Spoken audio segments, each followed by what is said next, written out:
You are listening to the Hello Sport podcast. What is up, punters and dribblers? Welcome back to another episode of All Talk. Yep. Pleasure to be here. Tom and Eddie from the Hello Sport podcast. This week, we are talking to two gentlemen who are the creative minds, the visionaries behind a new surf documentary called Corners of the Earth, Kamchatka. Spencer Frost and Guy Williment. Two studs, by the way. Two studs, two very handsome men from the Sydney's Northern Beaches. Surf enthusiasts, but directors, cinematographers, brilliant behind the camera. Photographers. Artists, Tom. Artists. They planned a trip to the east coast of Russia. Yep. In the middle of nowhere. Yep. I think a 10-hour flight from Moscow. It is. Put it that way. It's basically above China. It is desolate, the middle of nowhere. They went there to film a surf documentary with two professional surfers who are also their mates, Letty Mortenson and Fraser, Dovell. Now, I don't want to get too into the specifics here because obviously it's going to come out in the chat that you're about to hear, but Don't give it all away. I won't. But Don't be that trailer that gives all the juicy bits away. I'm not going to. But it's probably the best yarn I've ever heard in my life. Just let me say to you that when they left for Russia, there wasn't a war between Russia and Ukraine. And when they landed into Abu Dhabi on their way to Moscow, There was. Are we sort of painting the picture for you? Are you getting it? Are you connecting the dots? One of the great yarns I've ever heard. And the Doco's sick as well. Yeah. Oh, Doco's unbelievable. The cinematography is just unbelievable. But this is we get to peek behind the curtain, so to speak. See how the bread's made, the butter is Bread's made, the bread's buttered, the sausage is made, bread's buttered. With all of that. Look, it's not, and I guarantee it's not a food-based chat, but we should probably stop talking because there's a limited amount of time. Punters and dribblers, without further ado, Spencer Frost and Guy Williment. How is your, you just got back from Antarctica, hey? Not Antarctica, sorry, Everest? Nepal? Yeah, I was at base camp for a few weeks. Tummy upset? Yeah, You're back on board? I'm back on. Yeah, good. I lost 6.5 kilos last week. You look good, days. dude. Thanks. Yeah, I think you look incredible. Yours come out a little bit more. Yeah, it was pretty. It was like my Wish my last. jaw would come out. Just go get a parasite in Kathmandu. That'll sort you out. Yeah, it was literally like my last night in Kathmandu.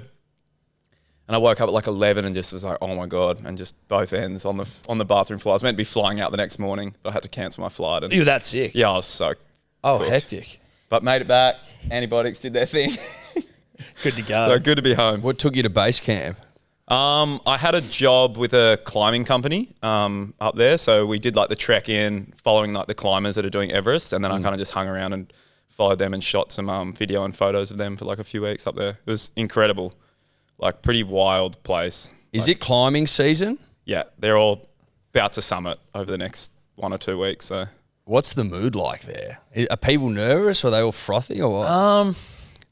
a bit of both. Like to be honest, it was pretty scary when I got there. Like the second day, there was one of the ladders in the icefall collapsed, and 3 of the Sherpa died. Oh, and they they couldn't recover their bodies. They fell One really of the far in. ladders snapped. Yeah, Are you aware of like the makeup of? I mean, like I've seen some Everest shit. Is the in my ice? time. What's it called? The ice fall. Kumbo Icefall. That's the start of it, which is kind of the scariest part of the climb. Because it moves, I think. Yeah. As it like during the day when the sun hits it, it's sort of It starts to moving. melt a little bit. Yeah, exactly. Yeah, like in the night you hear it cracking. Like when you're in your tent sleeping, you see Right. like these big collapses and the ice Terrific. cracking. And Climbing that when I say way. the ladder snap, it was actually the ladder was resting on the ice, so it was covering a crevasse, and the ice collapsed and they fell in. But that definitely put a dampener on the mood. And then there was a really I'm not big, laughing, but like I'm sure. no, it's That's it's fucking like, incredibly yeah. like intense to that's kind of part of what I find very impressive about what you guys have sort of done generally is like that you're putting yourself into pretty fucking hairy situations. And I'm trying to work it like obviously the outcome of it is fucking amazing, but like are you getting the outcome that you set out for? Obviously, Kamchatka, like is that I was trying to work out how you plan for something like that, not knowing what the fuck you're walking into a little bit. Yeah. I think that trip to Kamchatka, I don't know, like a lot of the things that happened, we just had no control over, and we just kind of got thrown into these situations that none of us thought we'd ever be in. And like we grew up in Avalon Beach, which is like the safest, perfect like part of the world, and then to be like over in East Russia, like stuck in blizzards and I don't know, all the crazy shit that was happening. Yeah, it couldn't be further from what we're used to and what we're comfortable with. So I don't know. I think we just had to just take it as it came, and like, yeah, I don't know. We got thrown a heap of spanners and some pretty serious situations. But was there a safety officer? Were one of you like doing like risk assessments and stuff? You know what I mean? I was definitely the. You were in charge. We had Luke, our producer, was back home, and he was kind of like overseeing everything, and had our parents ringing him, being like, "What the hell are these freaking idiots still doing over there?" But over there, Spenny was definitely in control of I it. definitely handle the shit fight the best. I got too much head noise. Like I can definitely chill everyone out, and like no matter what's going on, we can see the outcome, and like yeah, I'm good at problem solving, I think, in my head. But then like you guys are all right, but I've definitely got to. Well, there needs to be a captain. Yeah. So I guess to start it from the start a little bit, I know that you'd done some sort of trips before, like to the Arctic or something that it's sort of mentioned, but you guys planned a surf trip to the east coast of Russia, Kamchatka, which is like one of my favorite fucking words now. It's a great word. It's a great word. How do you get that idea in your mind to go and do something like that? And again, like why? Like that's why there? Just because, yeah.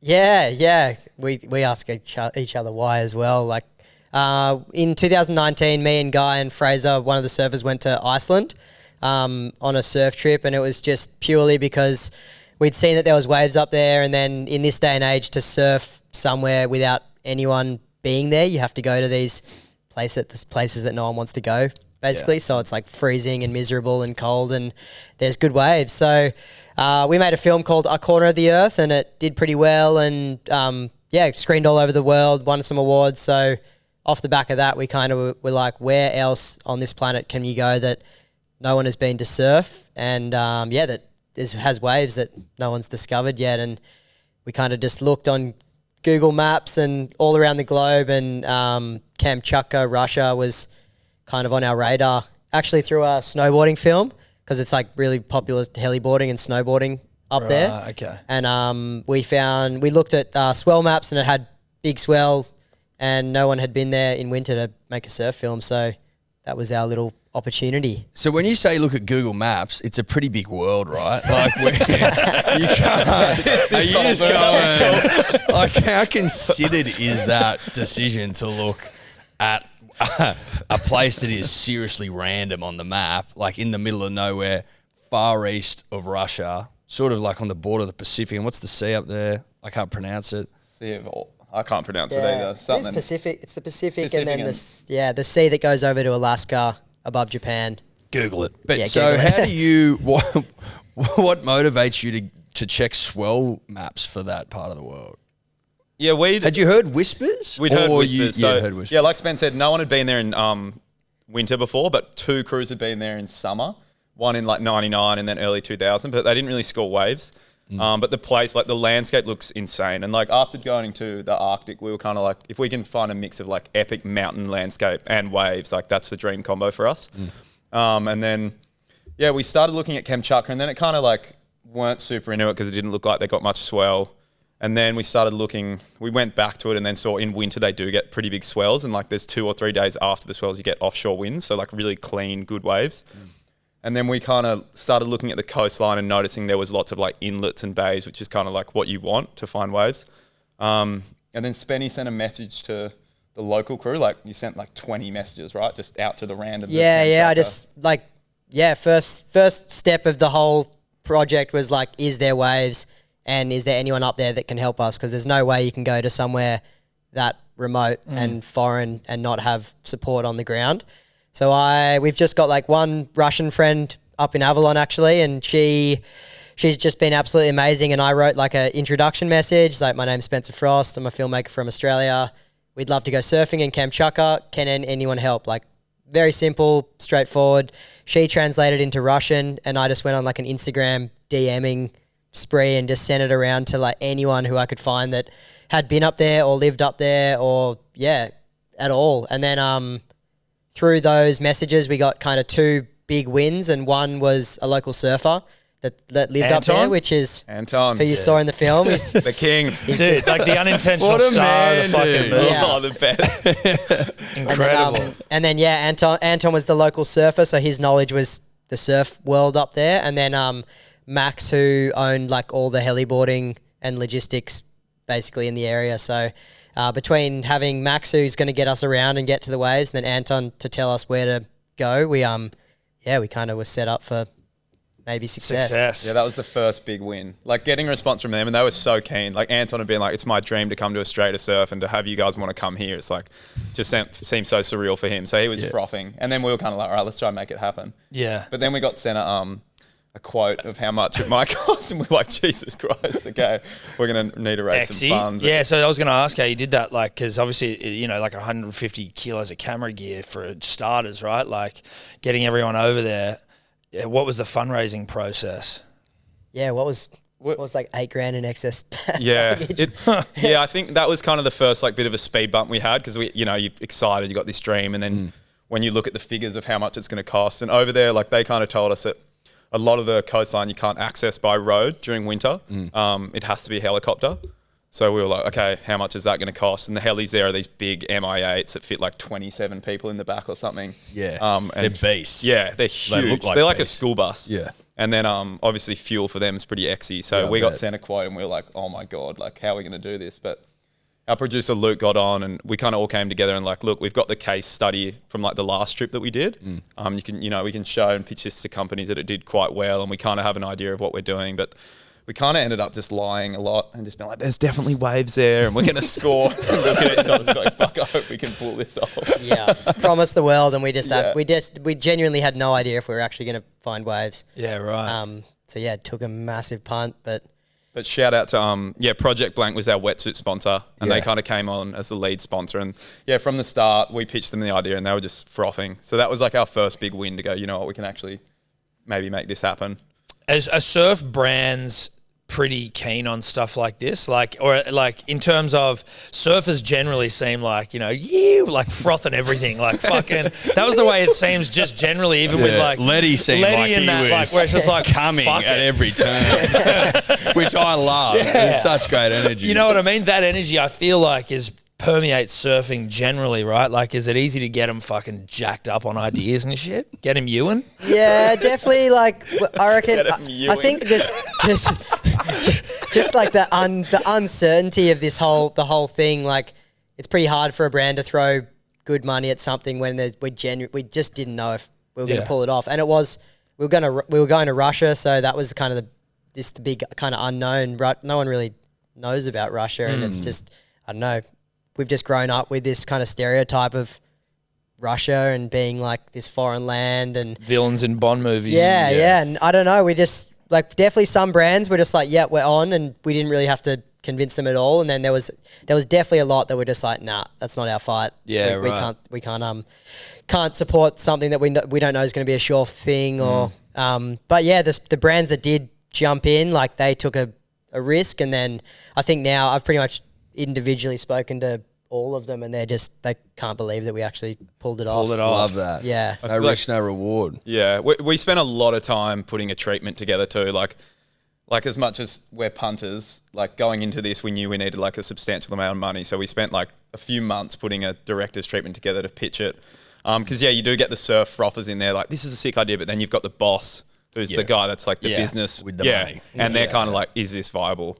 So like we had a few serious talks where you'd go in and wear your best button up and try and convince the big dog that we're going to pull it off. We had that one dude who's the guy, and he like sat with us for like an hour, and he listened and he frothed, and then he's just like, at the end, he's like, boys, he's like, there is no way I'm giving 4 guys all this money to go fly around in helicopters and drink vodka. He's like, it's not going to happen. And I was like, we just sat with him for like an hour. I was like, fuck, that was a waste. Fair enough, that makes sense. So, Probably do the same. Well, mate, you should have sent him a copy and gone. yeah, well, he came actually to one of the a few ones. Yeah. He said, "Oh, well done," but that was about it. Just that money. Punters and Dribblers, we are brought to you, as always, by our good friends at Ned's, the #1 betting platform on planet Earth, in our objective, humble opinion. But we're correct. We are correct. We are always correct. Bit of an origin spesh. Oh, a special. Bit of an origin spesh for you. Place a specials. head-to-head bet on Origin Game 1, and if your team is up by 6 plus points at halftime, you win. It's also first staked up to $250. That's which is nice. pretty good. This isn't like some $10, $20 pissy little offer. $250 stake. For 6 points or more. Thanks for coming. This is good stuff. Single bets only, punters and dribblers. No same games, no multis. T's and C's apply. Available on the website. But Ned's going the huge lift for the punter and the dribbler this Origin. Huge lift. Now, also, if you want to join our very special private punting group on the Neds app, it's called About Even. Secret passcode, dribbler. It's going to get you in. Come in. Come in and have a chin wag. Yeah. It's one of the greatest groups ever assembled by man. Yep. A lot of dribbling there, a lot of yarn, a lot of bets, a lot of fun. Come join us. Bet even, groups, Origin special bets. Neds. Come join us. Manly. You win some, you lose more. For free and confidential support, call the number on the screen or visit the website. Yeah. So how long in between talking to the guys over in Russia, Anton and whoever the heli guy was, and actually going? About 8 months. Okay. We were pretty So a on lot to of it every legwork. day. It was 8 months every day, I'd say. Spenny and I'd get together in his van and just start planning, because it was like, yeah, you've got this dream, but then to turn it into reality is like, it was a lot of work. And the visa sitch ended up becoming like the biggest thing, because at the time COVID was kind of still lingering. It had, you know, those second and third waves that were coming. And then we applied for a tourist visa, and then that got accepted. Yeah, we got like a full invitation in Russian, stamped, everything else, and then just like out of nowhere they messaged us, just they were like, kidding, that's like not valid anymore. Yeah, and it's like when we thought I literally remember messaging you guys like 5 a.m, just being like, we're on, we got the visa, and then like 2 weeks later they were like Taken down. Yeah. Any idea why? Like, could they? I think it was COVID related. It I think it was another wave or something. But then They just Fucking cancelled waves. all tourists Yeah. coming into Russia, and then And you have to get, other than, I think, I can't remember if it's tourists, but you have to get invited by the Russian government to come into Russia. So we were getting the Max, the heliboarding company, to send letters to the Russian government saying, hey, we're inviting these guys over, and then they have to approve it. And then the government sends you an invitation. And for us, that just seems so far gone. We're like, how the hell are we going to get invited? But yeah, eventually, like, yeah, we had a business in with one of our sponsors who have like a division in Russia, and then same thing, out of nowhere they just cancelled all business visas, so no one can come into Russia on a business visa, and and that was pretty much game over. We were like, that's it, like we can't get in, like surely a business visa is like as legit as you can get, and they were just like, you can't even have one of them. And then we kind of waited a little bit, and then Max kind of messaged me, he's like, hey, we've got this thing that we might be able to get you guys in. And he's like, it's a bit of a long shot, but he's like, let's just like go for it. And it was like a humanitarian visa, like to come and document the area. Right. And then he kind of knew the people in the government, the local government at Kamchatka, and they kind of like went for it. And then we it was like 5 days before we left. I'd fully written the trip off. I was just like, last 8 months. To have like humanitarian aid workers with surfboards. That's what I was. It was pretty sus. It was a bit sus. It was dodgy. So part of it was like we were gonna, showcase the best of Kamchatka, but there was also like sporting events there that they said we'd go and document. So we were it was like we were telling the truth, but it was also like stretching the truth. We're going to make a surf doco. But then, we got it. Spenny, you were at my house actually, and I had like this no caller ID pop up on my phone. He's like, answer it. Usually I like never answer them. And then they were just like, hey, it's the Russian embassy in Sydney and you guys have got approved. Wow. And we were just like, oh my God. And the craziest thing with that, like to be like pre-approved to even have the application be sent in, you had to have your flights booked and paid for. You had to have like insurance. Like you had to. I think we've spent like 20 grand or 30 grand without even knowing if we were going to go, and non-refundable. We had to, like, there was no other way. And that's so hectic. Like we just were waiting around for weeks because it was like Christmas, then New Year's, and then like all the offices were closed, and then 5 days before we were leaving, we all got the call and then the text, and then that was crazy. How do you get Letty and Fraser? Are they mates of yours? It's their names, right? Letty and Fraser. Yeah, the surfers who were, the dudes ripping. How do you find those guys? Yeah, so like Spenny said before, Fraser came on our last trip to the Arctic. We all grew up in Avalon together. And yeah, we'd actually tried to get Letty on the first trip, but he didn't want to come. He kind of wrote it off, just being like, I don't know if you guys are going to score waves. And he was doing the QS, like the world tour, the qualifying series at that time. Right. And it was a bit of a gamble. Like we were punting. And then he kind of saw where that film went, and it did quite well, and we had an epic trip. And then he was like, I need to be a part of the next one. So it was always been like the kind of core crew. Okay. And yeah, we rung them up and just like, you guys keen? And they were just frothing. You lucked out because they're good surfers, obviously, but they're good on camera talent as well. Yeah. They're just great You guys. know, like dynamic, like frothing the whole time. Yeah.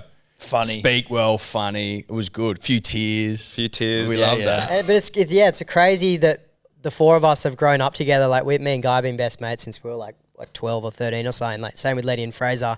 They're a bit younger than us, but like we're just like four best mates, and we just kind of have all gone down our own paths. Like they're professional surfers.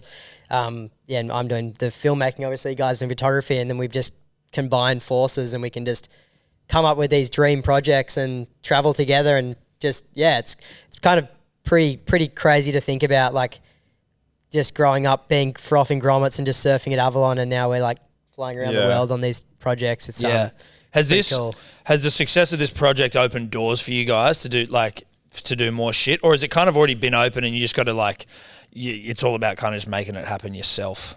I think it's definitely opened doors for sure. I think like Spenny was saying, it's just like we were just kids that had a kind of dream and ambitions, and then we kind of just went with it. It's kind of like probably like you guys, you just like had an idea and rolled with it, and now you're doing it for a living. You fall into it, and it's been like a lot of work, and we've hustled so hard, but it's really cool to see like where we're at now. Not saying we're killing or anything, but it's like you're not killing it. It's fucking. It's really cool to like to see the hard work and the stuff we've done over the years, and to see where we're at now. Like have the cinemas full and people coming up to us like, that was the coolest film. That must have been satisfying. I saw it at the Ritz, and it was with my mate, and I was saying before, a lot of gummy on board. I was in another dimension when that thing started. Sick. Have you watched it on gummies? No, Dude, it's the best. Me and my mate came out and went, that's how you see that.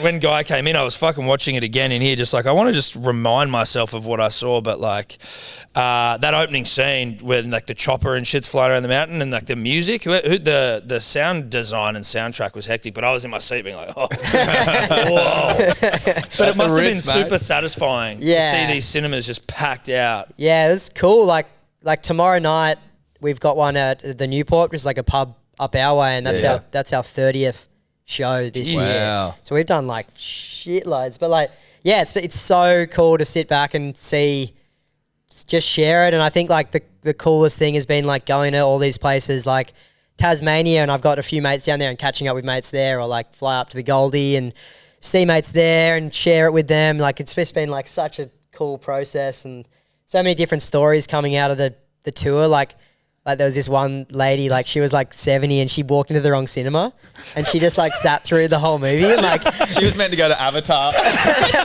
and she just like turned to the guy next to him, just like, I wasn't meant to watch this, but I really enjoyed it. Just like stuff like that. Like I think for the surf audience it like appeals to like enough for sure, but then all the other, just everyone else, just like parents and grandparents and people that like couldn't really give a shit about a surf film, like they've just frothed out on it and come and watched it. And how do you, when you're out there, because some of the shots are obviously incredible. My favorite one, and I think it may have even been on like a magazine or something, but like is the one where maybe it's like your second morning and walking through the ice. It's like snowing, it's sunny, they're all in wetsuits walking through the ice with their surfboards, and you're just like, this is the nut. Like this is just, I've never seen anything like it. How much time is all that taken when you're in the spot and it's freezing cold? You obviously I assume you haven't been to these spots to plan these shots. Like you've got to be quite dynamic and on the run with the way you're operating. Like how difficult is that? It's just like always have a camera rolling. That was pretty much the mindset. And we started to realize that nothing would go to plan there. Yeah. Like we'd make a plan to shoot like a certain, because we had a shot list that we were trying to get, and that just went out the window. I can imagine. Like, and that particular morning it was just luck of nature. And like, it's like having all your gear set up, ready to go. Like Spenny's got his gimbal, like setting it up in the dark. So if the lighting is good, you're ready to roll. Yeah. And that was one of those mornings. It was incredible. Like surf was good. Icebergs on the beach. You've got like the sun out with it snowing and this crazy sunrise. It was a hell of a shot. It's a hell of a shot. But it was one of those ones where we were like, we got one shot at this, because like it's fucking cold, and you can't just get the boys to like, just do it again, do it Will again. you try? But like, even me and Guy are cold filming it, and like, when you got a scene like that, you just like think in your head, like, how can you make this as cool as it can be? Possible. And then you just get whatever camera tech we had. And are you watching it back immediately, or like when you're doing it, are you like, dude, like, do you know how good it is when you're doing it, or is it only upon like looking I think back? that shot and then the next shot after that where he's surfing like through the icebergs. Yep. I think both of those shots after it, we were just like, what the fuck? Yeah. Are you using drones as well, like for those like real like sweeping sort of shots, the tracking shots almost, or is that? Some of it were drone, and some of it I was like sitting on the back of a snowmobile with like a steady that camera. makes sense. Yeah. There's one crazy shot where Spenny's on the back of the snowmobile and our friend Artem, one of the local guides, was driving, and then they're tracking with the icebergs in front. That's the one I think I'm thinking Yeah. about. And it's like close to when they're walking. Yeah. Oh, that was just, again, watching it this morning. And I was like, How long are the boys out there surfing for you to get all these shots? Because it sounds like and are you in the water the whole time as well? Oh, we'd mix it up. It just depends, like Right. Yeah, how cold it is. I was pretty useless in the water, to be honest. Like, because when you're swimming, you're not moving. So it's like, I don't know if you guys have done like an ice bath, but you just sit in it and you get cold quick. But like when you're surfing, you're paddling and you're kicking and you're moving, so your body stays a lot warmer. So like for us, just waiting for the boys to get a wave, especially if it's slow, like only one wave every 15, 20 minutes, it's like you get so cold. Like I probably last definitely the least long. Guy can outmuscle it a bit more than me, and then Letty and Fraser, they'd probably last hour and a half. Yeah, they were pretty maybe. good. Like Letty had never done cold before, so he was amazing. Like they both are amazing, but I think we placed bets before we went, like how long Letty would last first surf, and we said like 20 minutes. He did like nearly 2 hours. So Oh, really? yeah. how cold? Like, what's the feeling? Like, how cold is it? Could you try to explain that to the people listening? Colder than an ice bath? At what point are you just so off it? Like, is it after a couple of minutes you're like, this is... You know what, like Spenny was saying, when the surf is slow, like when there's not a lot of sets coming in, you're just floating. Like you go insane. Like you actually go insane. And you've got like, there's sometimes in the water you've got these volcanoes behind, and you've got this shot in mind, like the boys doing a turn or an air with the volcano behind. And then the set comes and you don't link up, and you're like, okay, just one more. Like you're just always saying like another few minutes. But you go insane. Like we were like barking and yelling. And that one morning you got me up at like 5 a.m. to go, fuck, that was, and I remember I was swimming in like the dark pretty much, and I was like, I had a thought. I was like, why are we doing this? It was like kind of a cool sunrise, and it was kind of good surfing, but I was like, it's like you're suffering, literally you're suffering, like you're freezing to death basically, slowly, and then the boys weren't really getting any good waves, and I was just like, this is just like not worth it. Those moments are good to look back on. You just like, I don't know, unappreciative of, and you're just like, fuck this, I want to go home. It was like the craziest sunrise volcanoes. You're like, this sucks. Fuck this. It is interesting. What am I out here for? We nearly had to blow up that day. We were just like over it. Hey, Everyone's over it, in the water. Close. Yeah, it's hard being on a trip where like the whole goal is to like make the film and like the book, and everyone's kind of on the same program. But if someone's just off it and sour, and like rightfully so, it's such like testing conditions. Like it's pretty easy to like. Like we're pretty lucky. No one had any like crazy. No, I was going to say, were there any blow-ups between the boys? Maybe a bit of a wrestle in the snow. Letty and Fraz have always had a but overall really good. Like I think because we haven't really touched on the situation, but the Russia-Ukraine thing was we buried the lead there. Happening at the time. So it was like we kind of were a team more than like clashing. It was like we got to get through this together. Yeah. So it was like always checking in on each other, like how are you actually going, and like we know each other so well. Like when you're getting on each other's nerves, you got to just back off. Especially in that environment, it's not like. I was going to say, in that environment, in a different environment, that's when you push on. That's when you go even harder when your mates get you're like, let's make him cry. No, there wasn't much like, we definitely at home we rev each other up and like, and just like get on each other's nerves a bit more. But like over there, like when you're sleeping in a tent and it's like cold and you just like don't. It galvanizes you all, you don't want to fucking nightmare. We should just, for those of you listening, and like we would have mentioned it in the fucking intro, but like you leave Australia, you land in Dubai or Abu Dhabi. And then get off the plane. It's like Russia's invaded Ukraine. That seems like Russia already being, again, maybe just from a perception standpoint, already seems a bit of like an etched place, to then know that they're actually in like an active war. How was it dealing with family and stuff back home? And like you guys all, was there ever any chance between the four of you that you were going to go back or like turn around? Or was it all pretty much like, we're going to fucking do this? You want to go? Yeah. It was, that Who was, can answer this most politically correct? Yeah, that was like it was, such a crazy situation. And like none of us really knew how serious the situation was, basically. Like it was the day one, it was like just started. We hadn't even really heard about it in Australia. It was like whispers on the news kind of thing. And then It was just becoming a thing like 2 days before we left. But they were just like, troops were kind of just gathering at the border, but they hadn't like officially gone in. And we just were kind of like, I don't think it's going to happen. And none of us knew. And then we kind of, as we landed, we got off the plane in Abu Dhabi, and like all the screens in the airport kind of just said Russia's invaded Ukraine, and we were 2 hours till our flight to Russia. So we like sat in this little Irish pub at like 2 a.m, and we're trying to like call our family, but there was no Wi-Fi or reception, so you could like just kind of send messages and like voice memos back and forth on WhatsApp. And then like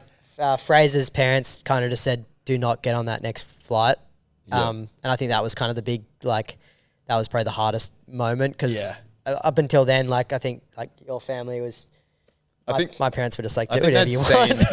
They knew like the amount of effort that had, like, between us two, like they'd seen how much we'd been hustling to make it work, and then it was just like, we'll trust you guys with the decision you make. Whereas Fraser's parents, like, they didn't seen what we'd been doing and all the planning, and they were just like, don't be idiots. Like, just a surf film. It's just a surf trip. Like, what are you doing? And that put us in a pretty weird situation at the table, because Fraser was like, I don't know what to do. My dad's saying like, don't go. Letty, Spenny and I were kind of just like, let's just push on until we can't, but also didn't really know what the right decision was. Yeah. And our producer Luke was the same. Really. And like Luke was speaking with the crew in Moscow, like the our fixers there, and they were just like, once you get to Kamchatka, you'll be like so fine, and we'll look after you. It's just like, it's up to you guys. Getting there first. The great scenes when you guys like sitting on the tarmac waiting 4 hours, 4 hours, and just like, I mean, is it difficult for you guys as well? Probably also wigging out, but then being like, this is also, I've got to capture the footage of the boys wigging out here. Like, are you having to remind yourself constantly in those moments that you're filming, like, and not to get overwhelmed? I think look, like when we were there in the moment, I don't think either of us would have thought how powerful that footage was going to be, and how much of like storytelling it was. Like, that was pretty much just Guy with his camera around his neck and just like leaving it on record half the time and just trying to get whatever. Yeah. Speaking of Xander, because I rung Xander, like voice memos back and forth, and I was like, I don't know what to do. Xander's your brother. Sorry, my brother. I forget because you guys know him. But yeah, rung my brother. He's older, and I kind of use him as a wiser man sometimes. But I rung him, and he was just like, just go for it. Like, just film everything. Yeah. Because he's like, you're not going to realize, like Spenny was saying, you're not going to realize how crazy this situation is until you look back on it. Yeah, there's some great footage of Letty who looks like he's just wigging out, like he's just deep eyes closed, deep breathing and shit. He's sitting in the chair. Like. That would have been was that the longest 4 hours of your life, sitting on the plane like that? It was just so weird. Hey? Yeah, so like basically we like made the call. The four of us were like, stick together. Let's get to Moscow, and then and we thought we were kind of on, and we made the decision, and then basically got on the plane. And like no word, no nothing. And like when and spoke to the flight attendant, and she was just basically like, we can't fly over to the west because that's kind of going over Ukraine basically. So, and also wasn't she like, if we fly, I'll be scared. You're like, they were okay. Which is like, it's kind of, you look to the flight attendants for like assurance on when like even when you're in a bit of turbulence, like, oh no, they're sweet. But they were stressing, and they kind of came up to us at one point, and we're just like, why are you guys still on the flight? Like, you're Australians, like, why would you be going? And we were just kind of like, holy shit, like, fuck. Why are we? Like, kind of made us all think, like, and people were getting off the plane, like, while it was just sitting there, you had the opportunity to get off. Heck, dude. How many people got off? I think just a handful, but we saw like the buses. So like you got the bus to the plane, you get on, and we were sitting there for hours, and then at one point the buses came back, and we were like, oh my God, we're not going. This is nuts. But then a few people got off, that just wanted to like not fly into Moscow. Yep. But then eventually the captain got on and just said, you know, we found a safe flight path. We're going to go super far east because the western border, like the airspace had closed down. Right. And like even one of the stewardess told us, she's like, oh yeah, 5 Russian jets just got shot down near the border. And we were just like, oh my God.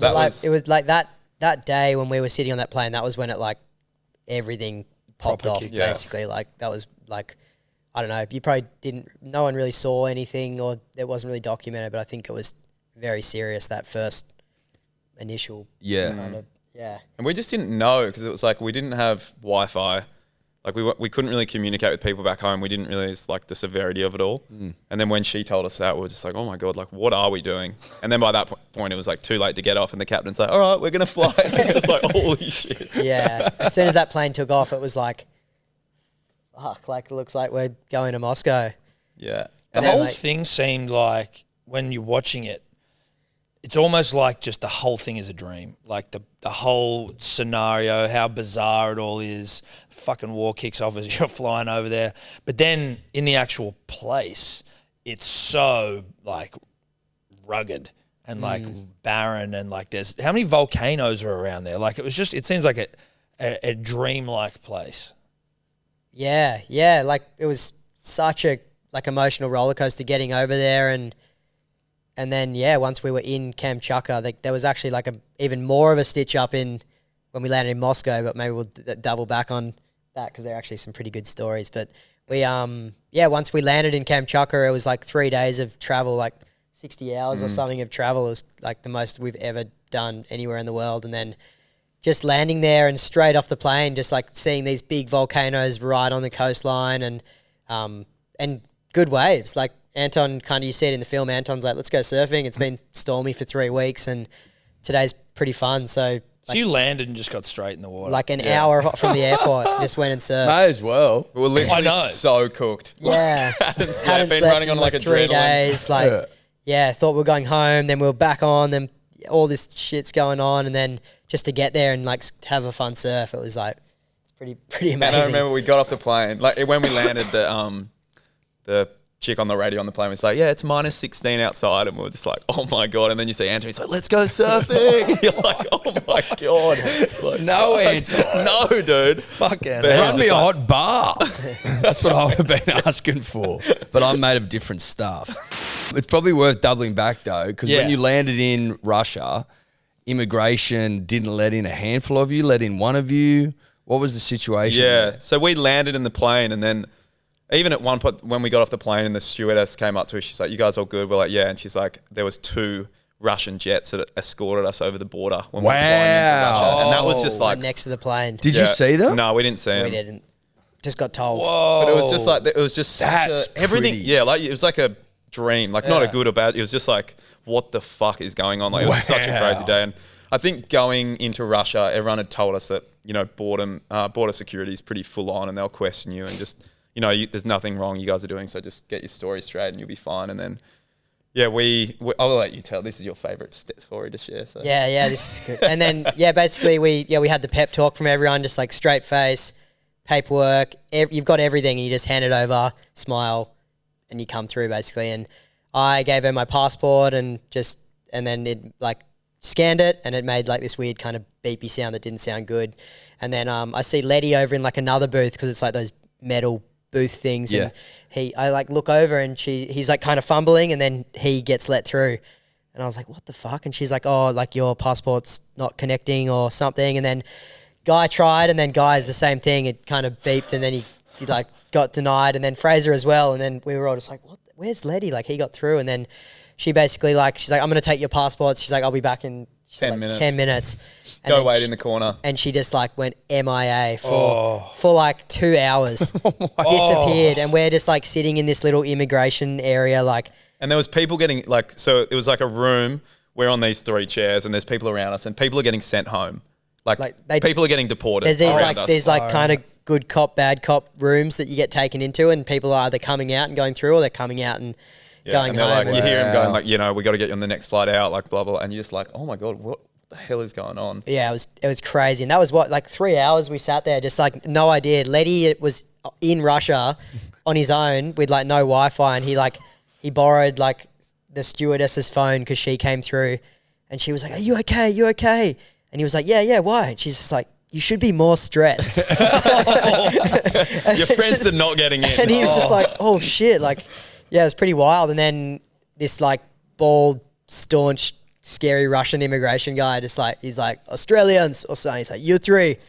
We're like, "Fuck." All right. And like in here, and we like walk into this room. It's just like 4 white walls and a desk. Like, yeah, just scary looking Russian dude. And it's just 3 pieces of paper on the table. I'll never forget this in my whole life. It's like official deportation papers of the Russian Federation. Spencer Frost, Guy Williment, Fraser, Dovell, signed, stamped, laid out in front of the 3 of us. Passports on them. And we were just like, Thanks for coming. and See you, Letty. Guy and Fraser just had like a full mind melt. Like, Well, he was like, "What are you doing here?" And I was just like, me and Fraser just melted. yeah, he just said, "What are you doing in Russia?" And we were just like, I just kind of took over and I was like, "Hey, like, we're allowed to be here. We have all this paperwork." Like, I just kind of got out everything that I had and just like invitations, visas, it's all legit, blah, blah. And he just like kind of wasn't really buying it. He was just like, who invited you? What's your contact? And then he was kind of like, you've got a phone call, like put me onto someone. And I called Victoria, who was kind of like the on the ground, like logistics manager and she was actually just like at the baggage carousel, like just at the other side. And then they kind of yelled in Russian and they were back and forth. And then it was kind of like, yeah, it didn't sound good. It was, I remember the only word I knew was no, like "niet." And the guy just kept being like, "Niet, niet, niet." And I was like, "Boys, this is looking grim." Good. And then yeah, he said like, he like kind of shoved the phone back to me, and then she was like, "Spenny, I'll handle it," and hung up on me. And I was like, fuck, like, all right. And then he's like, "Go back outside." And we just like went back out and sat there for another like half an hour. And then he just like walked over and handed us our passports and he said, "Going through." Wow. It was just so weird. They said our visas weren't like in the system. Like they didn't know we were coming. Like someone didn't send something on someone to But something. Letty's and- was? It was such a trip out because they asked Letty if he had like any other forms of passport, and they asked us all this, but we didn't have we just have Aussie passports. But he has English or UK, Yeah, British passport. Yeah, and he gave him his British. And it made like a ding and let him go through on his British. So did he just accidentally give over the wrong passport? Like, or did he? No, they asked because him if he he had scanned any- it and it did the same as ours. And then But then they stamped his Aussie one, so we were just like, "What the?" It just didn't make sense. Didn't make sense. But yeah, that was like after everything that happened in Abu Dhabi and then on the plane and then landing in Moscow and that, it was like 24 hours of like stress, Wow. anxiety. You would have been exhausted after that. We were Yeah. fucked. And then you got to fly all the way to Kamchatka, which is surely 10 hours? 9 or 10 hours. 10 hours, domestic yeah. flight. Jesus. Like Oh, twice mate. across Australia, pretty much. And then Yeah. straight into the water. Yeah, straight into negative 16, 1 degree water. Oh my god! But at least you were going in the right direction, though. Yeah, yeah. I think like once we were, Moscow was a little bit like, we kind of got told just like stay in the airport hotel and Yep.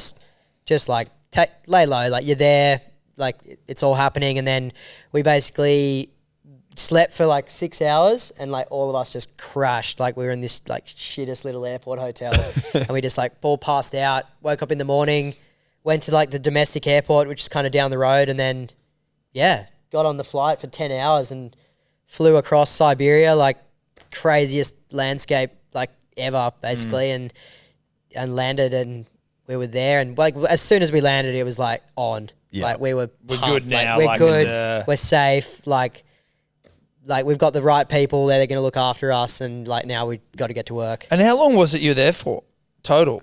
About nearly pretty much 2 months. It was like 7.5 weeks. So you really get a feel for a place. You know what I mean? When you're there for that long. What I think you did well was like, as you were saying, like almost what you were setting out to do as humanitarians was to like show sort of like a real side of Russia.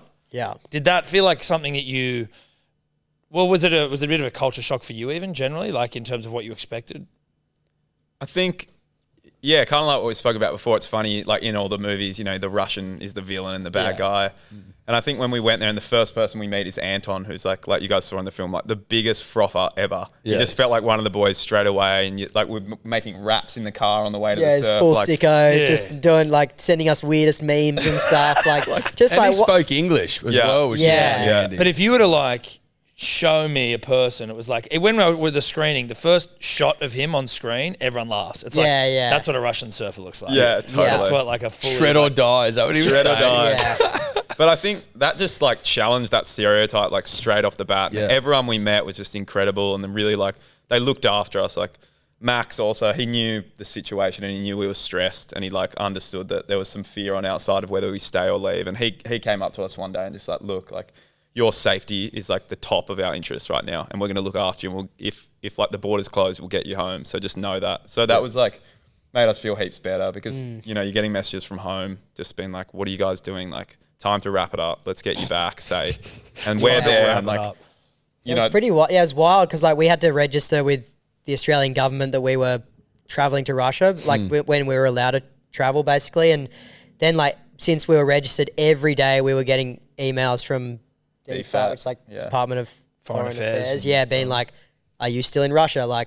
These people are being detained for media purposes, probably should come home. And we were kind of there just every day, literally every day we would get a message being are you still in Russia? You should come home right now. Hey, DFAT, fuck off. Stop wigging me out every day. Seriously. And we just felt we felt really safe where we were. We were in the mountains or on an isolated beach in the middle of nowhere.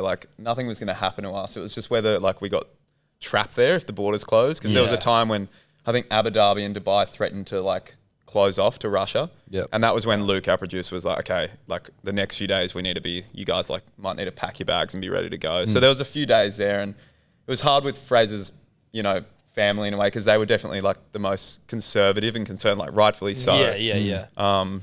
So there was I wouldn't say there was tension between us, but we just have to communicate and be how are you feeling? And be I'm freaking stressed right now because everyone's telling me to come home. Yeah. And then, did you film most days? We did something, we pretty much did something every day. There's a handful of days that we didn't film something, and those days, we were always doing something. Definitely me and Guy were always chatting with people at home, doing you have to put the footage onto computers, obviously you guys know, doing, and then doing interviews, just sit people down and just be what the fuck just happened?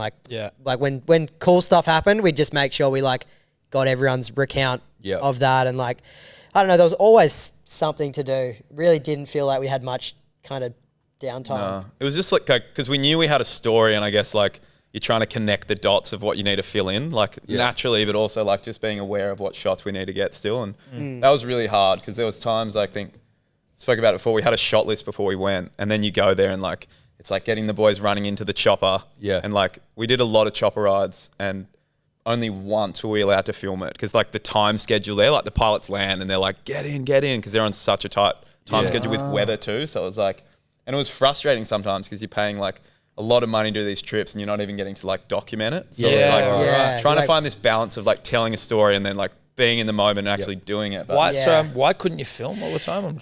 So basically because the helicopters would fly from the airport, the heliport, and then they'd pick us up from the lodge and then go, and it's once it's left, you're on the clock. Right. And it's we'll tell you later how expensive they are, but maybe it's undisclosed here. But I can only imagine. Yeah. But I will be asking. It's only as it lands, if you film for 10 minutes, it's it's fucking $2,000. And also when you're going on those trips, you bring if we're going camping on the coast for a few days, you're filling up the chopper with so much gear. So they've got all this gear lined up. Yep. And in your head, you're okay, we need the boys running into the chopper with their boards under their arm.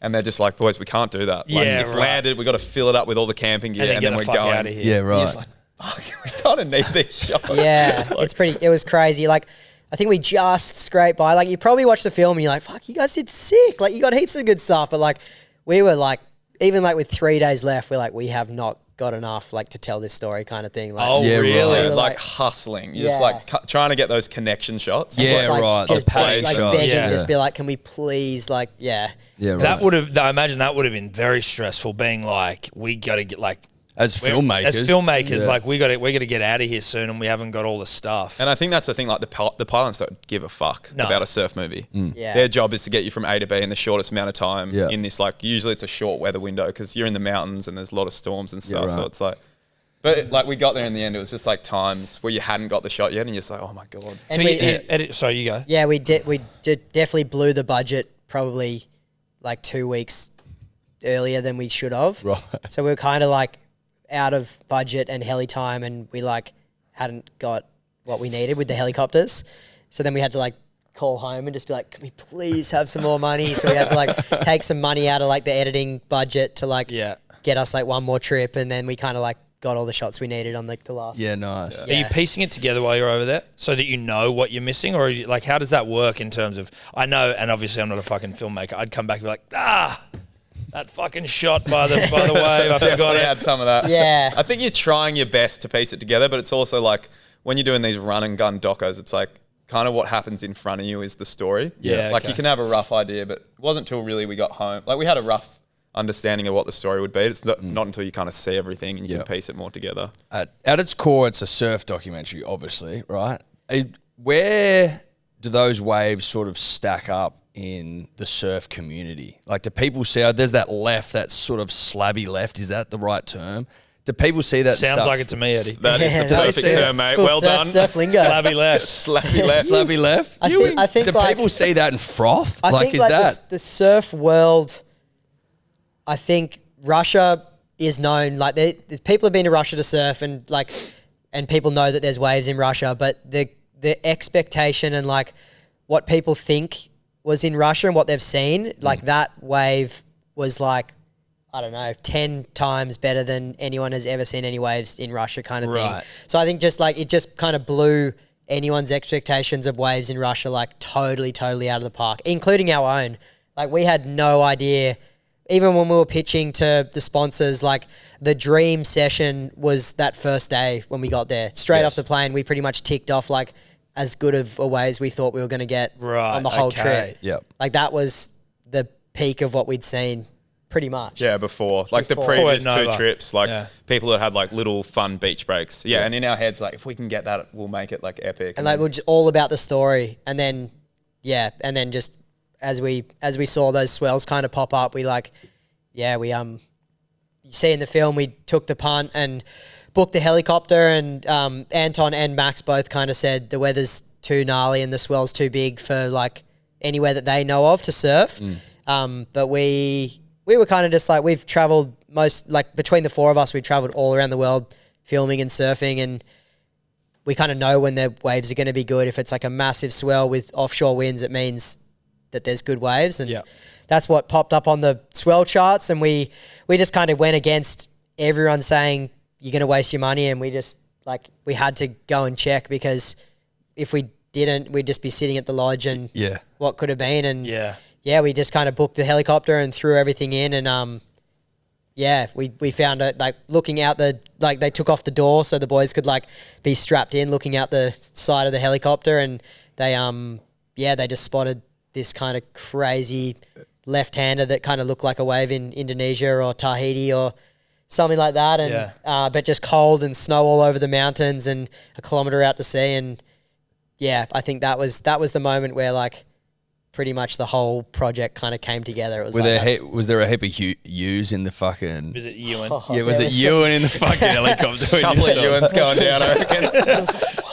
Yeah, we were losing it. The reaction is what was great, again, for like, not your most professional viewers over here, Eddie and myself. Well, I can observe a U. I can observe a good you, but I don't necessarily. I also need to be told when something's you worthy. Yeah. But to see your guys' reactions to that wave as it's just like sitting there in the middle of the fucking water, it was like, K out or whatever. I Yeah, can't it was just remember over what a you K. said. Yeah, because it's hard to get a true understanding. Because as you say, like even those first waves when you got there, I was like, oh, this is awesome. Like this is really cool. But that thing looked scary. That big one that you sort of found, Big thicky. Yeah. that had never been surfed before, right? And it was called, what'd you call it? It ended up being called Chibaraska, which is like this little like bear, like a Russian icon thing that pretty much everyone that grew up watches it on TV. It was like a Noddy or a Postman Pat. Oh, and okay. Fraser like had a picture of it on his board. Oh, it was on the board? Yeah, and they saw it and they were like, what the fuck have you got Cheburashka on your board for? Yeah. So they called us the Cheburashka gang. Oh, so okay, we called cool. the wave that. Yeah.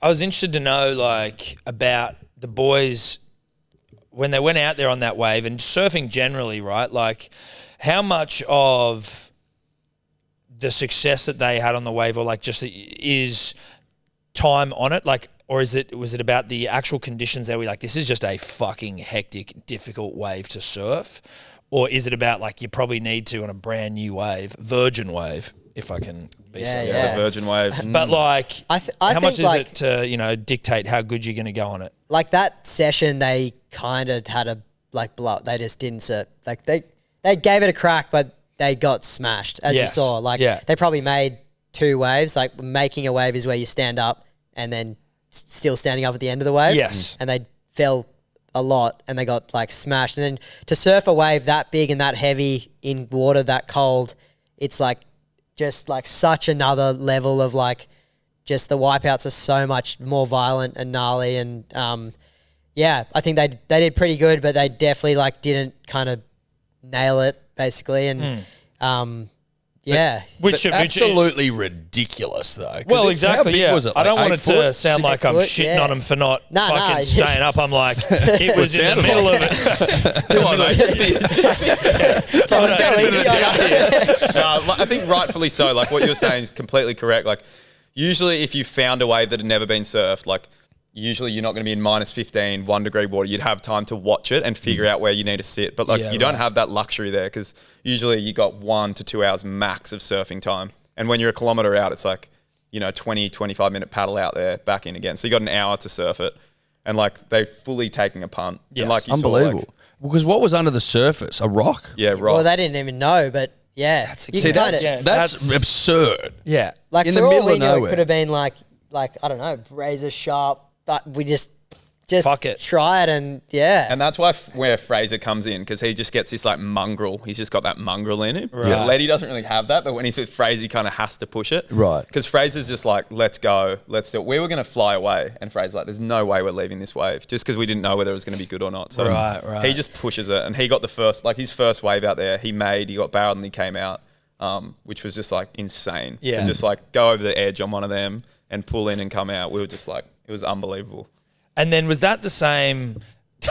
Was that the same where you almost died and then everyone's like giggling? Hoping we're going to afterwards? bring this one up. Yeah, well, we had That's to. way Oh, my too- favourite part of the film. Me and Ella, my wife, watched it last night. And I was like, holy shit, like, poor guy, this looks unbelievable. And then at the end, the boys are like, Fraser's laughing. turning around having a giggle. I was Yeah. like, Laugh at the Fucking camera. Fraz. No, that was really hectic. So we all paddled out together to that wave. And yeah, for me, it took about 25 minutes to get out. And I thought like having a longboard would be easier to shoot off. Just 1, because of the cold. I wouldn't have to be floating in the water. And 2, I could sit in like the channel of where it was safe. Because again, like surfing, it's one thing, and shooting, it's also another thing. Like you got to position yourself in the lineup to have to get the shot, but also be like safe. And there was, like you saw, there was some really big sets coming in every now and then. And I'd probably been in the water for like 30 minutes or so. And one of those giant ones came through and I just got caught on the inside. And like I had a really big camera with a long lens in it and then the 10-foot mow.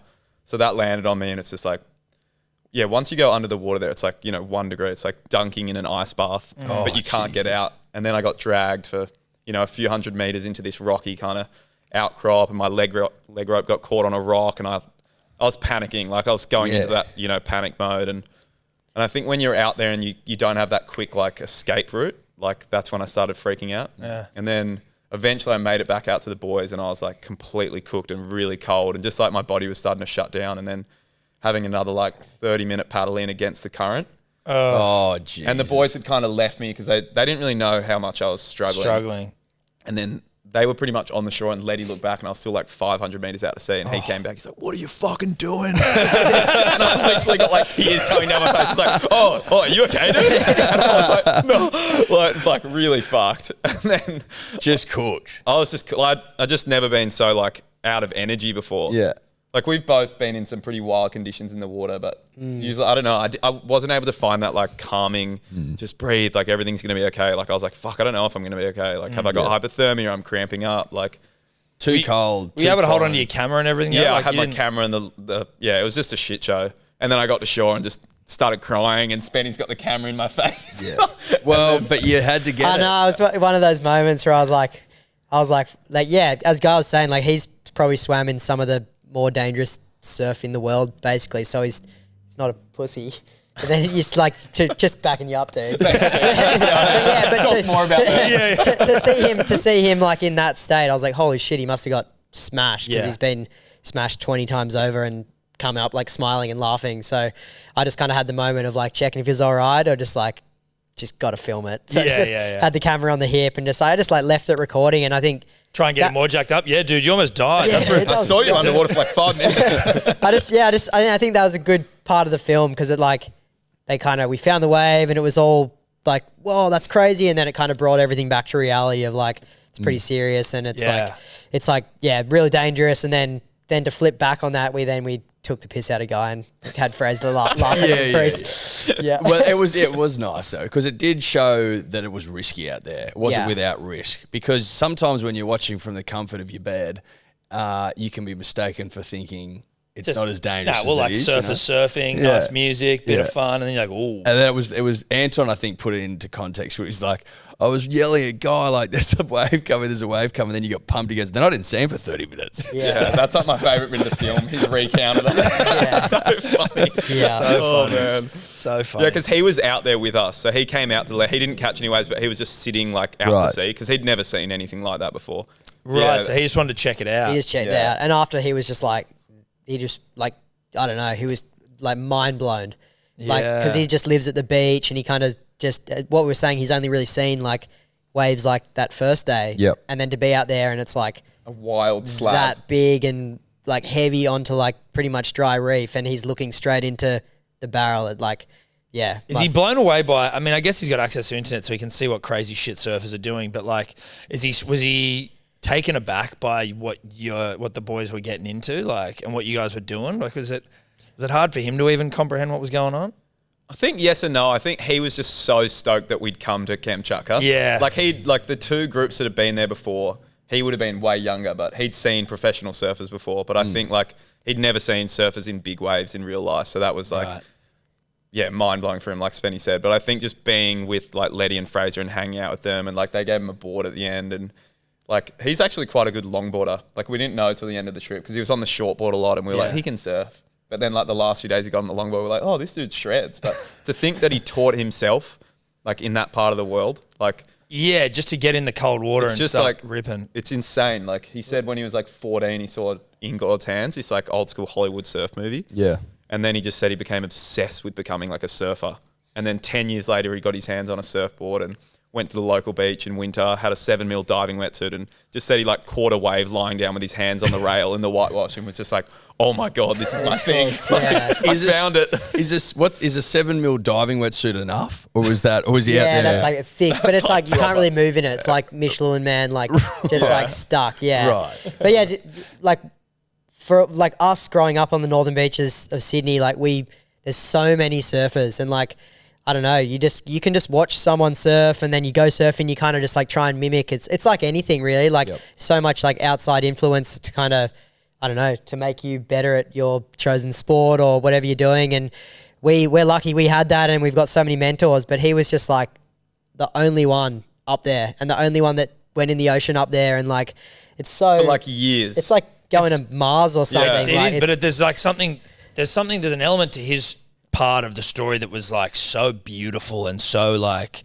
I don't know, just like real and honest. And again, back to, I guess, the perception of Russians generally, and then like to have what was almost like this group of mates he's never had but wanted to come over and like surf with him, and to have this moment for him. It was just a very like touching part of the whole documentary, which again, it kind of came out of left field for the whole thing. You know what I mean? He was genuinely like one of the best humans we've ever met. Like, and just when he'd share his story, because like his dream was to make this surf camp, which he's done now, but he cried to us one night just saying how hard it's been. Like his girlfriend, all his friends like literally thought he was insane.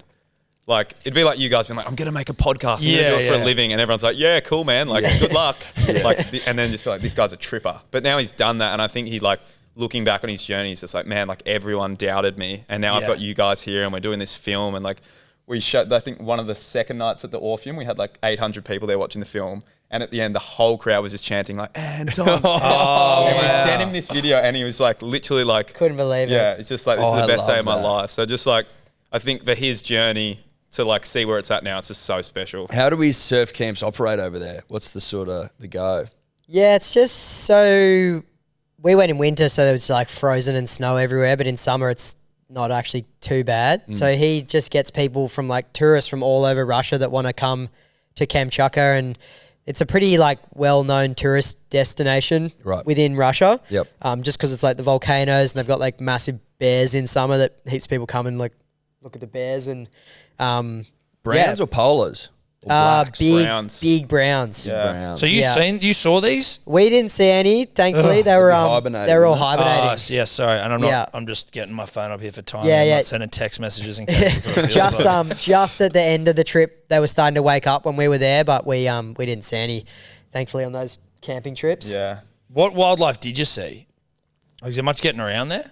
We just like there's these like cute little otters, and they like swim up to the boys when they're surfing and like pop their head up and like they like duck under. They like hold What hands the when they hell come are up. these They're- So it's not Yeah. sharky and shit around there. Like, Nah, not in winter. I think like in winter it's just seals and otters. Okay. And we just saw a few of them. And I think they were just like tripping to see anyone else in the water. They were just like, yeah, right. Yeah, I what are bet you guys they were. doing? Like, Some of the wildest scenes in the documentary are when you're camping in tents. I think it's even like on the like couple of days before you leave, and the wind's just pounding the tents into the earth. And there's footage of Guy the morning after being like, I haven't had much sleep. That was a hectic night. We literally like, at one point we got out of the tent and we had like a big gear tent. So you'd all have your own little sleeping tents, which is, you know, your normal little tent, two of you fit in. And then a gear tent where we'd kind of cook, leave all our camera gear, and which was massive, kind of like, you know, 5 meter kind of dome. And then at one point in the night, you just hear like something just breaking, and we go out and the gear tent's just like being ripped apart. The poles are snapped. Just Spenny's flattened. like 3 red cameras, which are worth like yeah. hundreds of thousands of dollars are just in there somewhere. So we're in there and it's like this wind is just like howling, like off Siberia. So it's like strong and cold. And then we're just, Spenny's like, in the tent trying to digging find his through red it. cameras.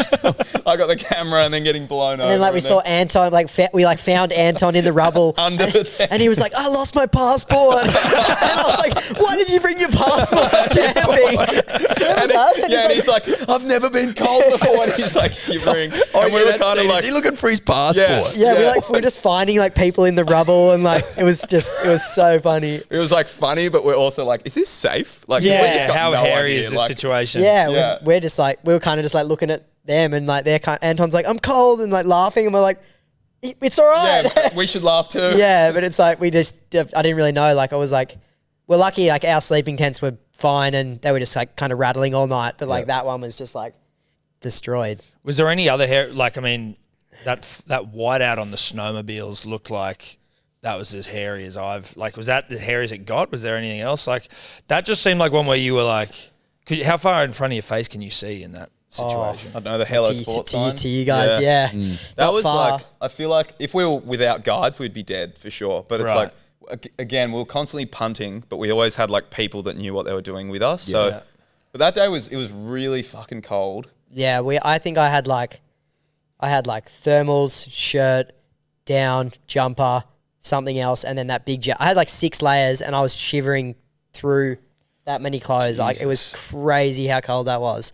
And that was definitely the most like fish out of water moment on the trip, because like we're all ocean people and we're like pretty comfortable in most situations in the ocean, but like being in these mountains where you can like barely see your hand in front of your face, riding a snowmobile that we'd only learnt to ride snowmobiles the day before. Yeah. And it's like just like big drops and I don't know, probably like crevasses and shit. I don't know. It was Yeah. just like, we just kind of were just following the guides, and just every now and then they'd kind of stop. And then like at one point they were looking at their GPS thing they had, and then they were like, and then we're like, are you lost? And they're like, little bit. And like we kind of were like, same thing, like as the flight attendants, you look for them for reassurance. Then we were looking for the guides, like, oh no, we're sweet, the guides are good. And then they were like, we're lost as well. So But pretty sick though to be on a snowmobile in a blizzard. Yeah, in it was East fun. Russia. Like I would have been frothing. Yeah. Scared, but You loving wouldn't have it. been frothing. You would have been shitting your pants. You would froth. You would froth. There was a couple doing yous that. getting You thrown would. down. You would froth doing that 100%. It would be one of those situations. Listen, where I'd be you- frothing now. I'd love to have the yarn, but I'd be shitting myself. It was like a mix. Like every now and then, you get this little clearing of the clouds. You're like, this is fucking epic, and then it'd go like hell dark and scary. You're like, get me out of here. I think because the day before was the first day we were riding the snowmobiles, and it was like bluebird, like just like you could see like a kilometer, and we were just going like 100 k's on these. Like we were pinning it on this like perfect flat snow, just like there was a lot of ewes going around that. Yeah, we're just yeah. going Love that. and just like hooning through the mountains, and like thought we were just like on this the biggest adventure, and then that was just like the slap back to reality of like.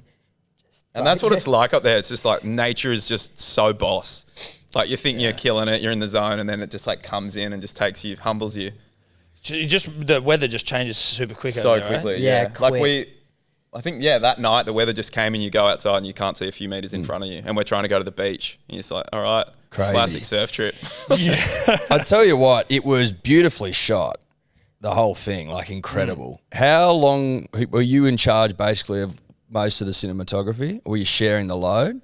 Yeah, so I was kind of the cinematographer, and then Guy shot a bunch. Guy actually shot a lot of the kind of transit Doco style stuff, which is ended up being some of the most important scenes of the whole film. And then we had a local guy, his name's Misha, and I kind of messaged Max and I said, is there anyone up there that can help like film our movie?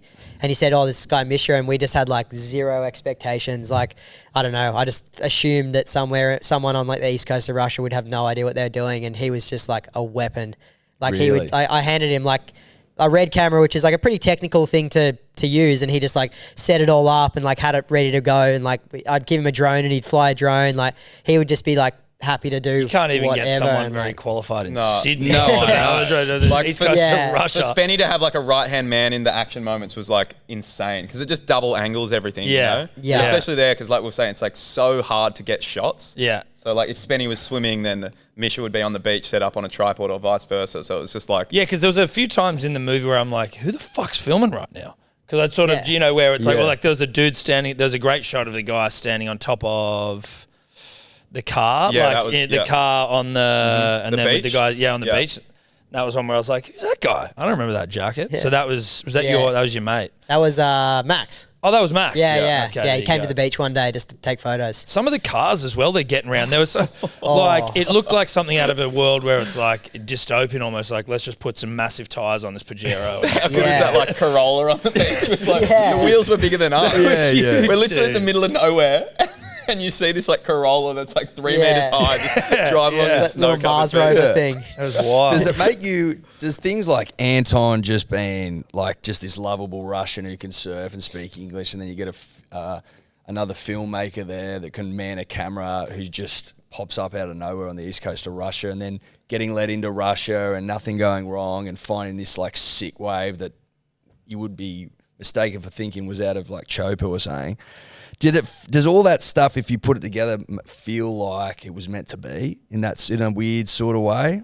Almost like it was handed to There you? was some moments, when you put it like that, 100%, but fuck, when we were on the trip, we were like, there was so many moments we were like, here we go, this is the moment, it's all coming together, and then it would just go to shit. Yeah, Like, you just don't show those bits. as There much. was one trip that we're not really meant to talk about, but we flew to the coast and spent all the money and like totally blew the budget, and we didn't even surf.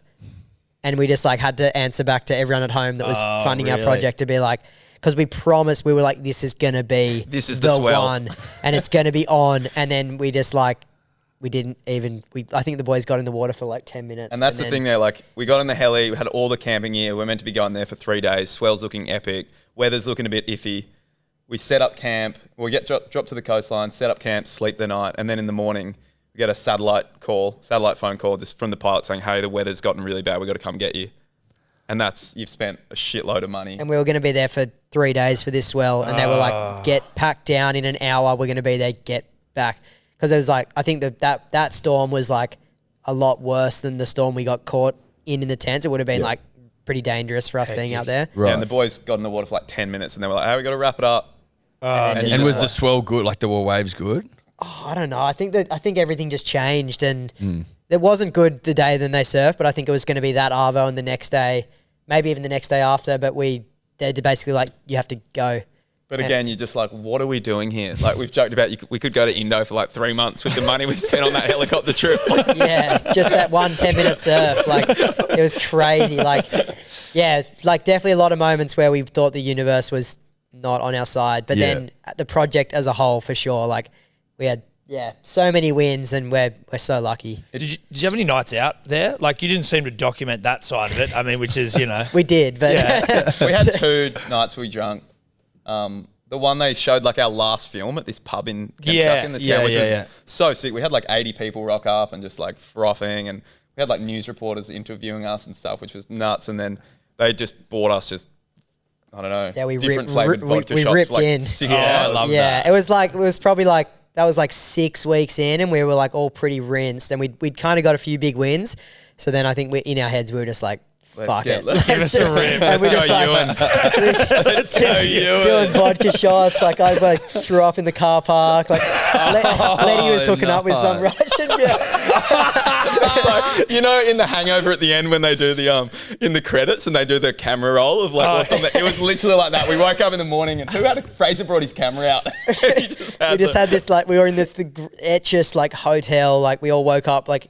So I think you just hear someone next door just going, help.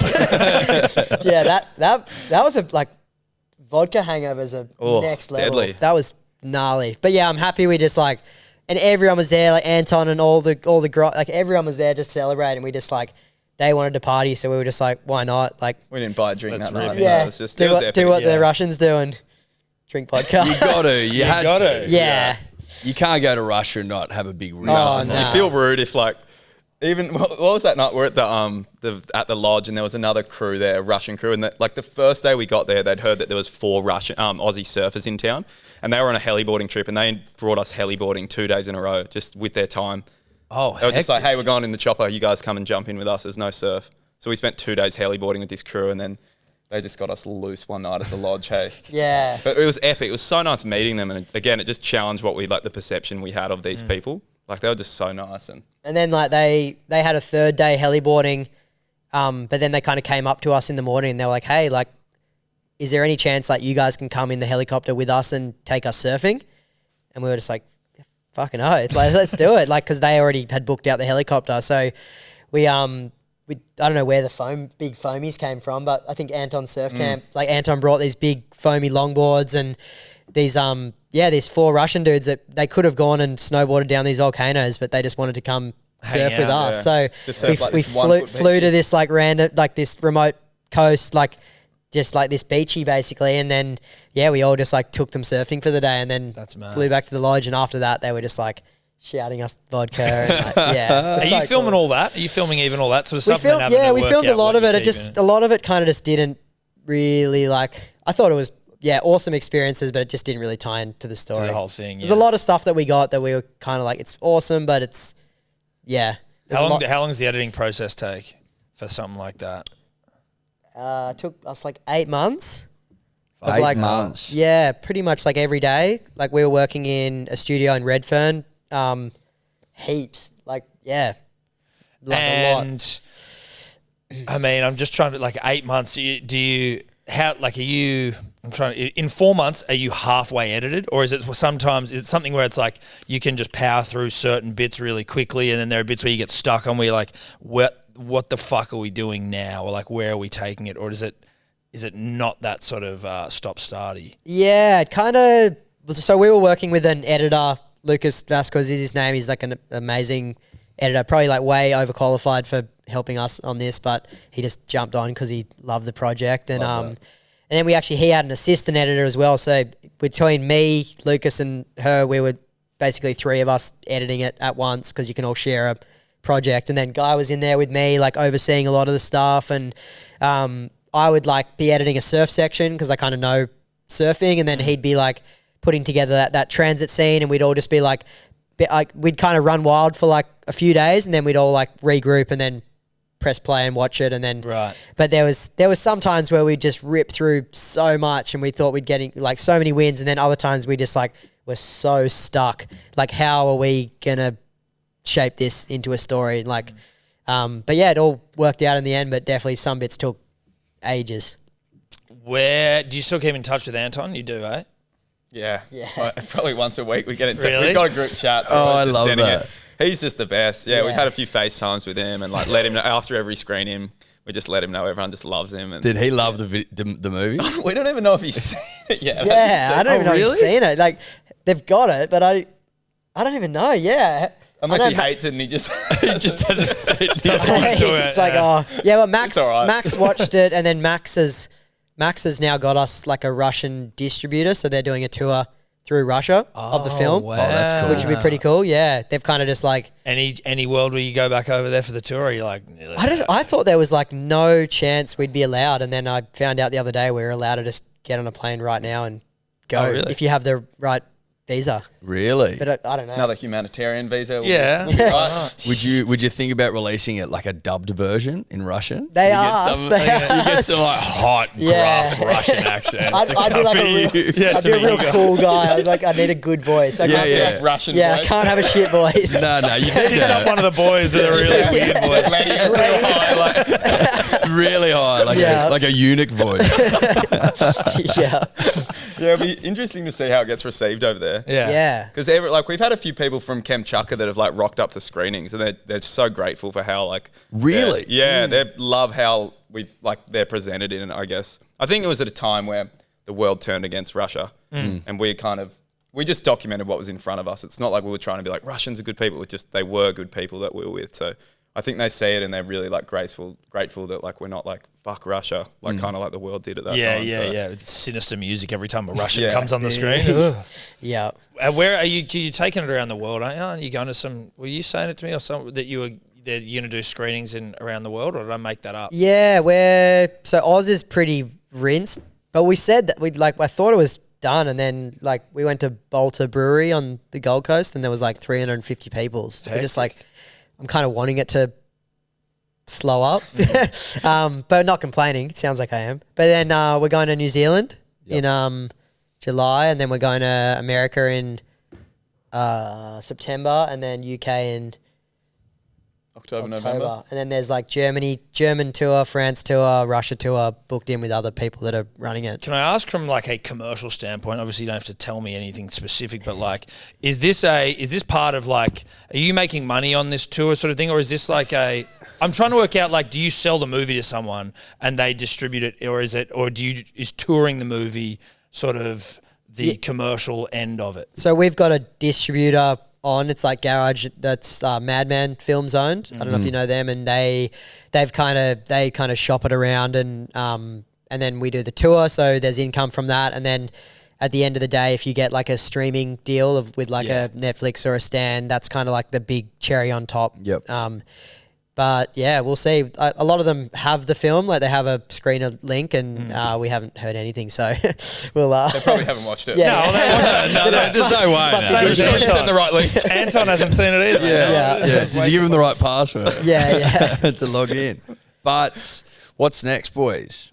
You can't leave it there. There's got to be something What's else. next, guy? We'll do something. We're pretty rinsed. I kind of abandoned ship the last 2 months. Spenny's been running the show, but yeah, it's been a big 2 years doing this project. So I think we're going to have probably the rest of the year like off. When I say off, just away from like a passion project.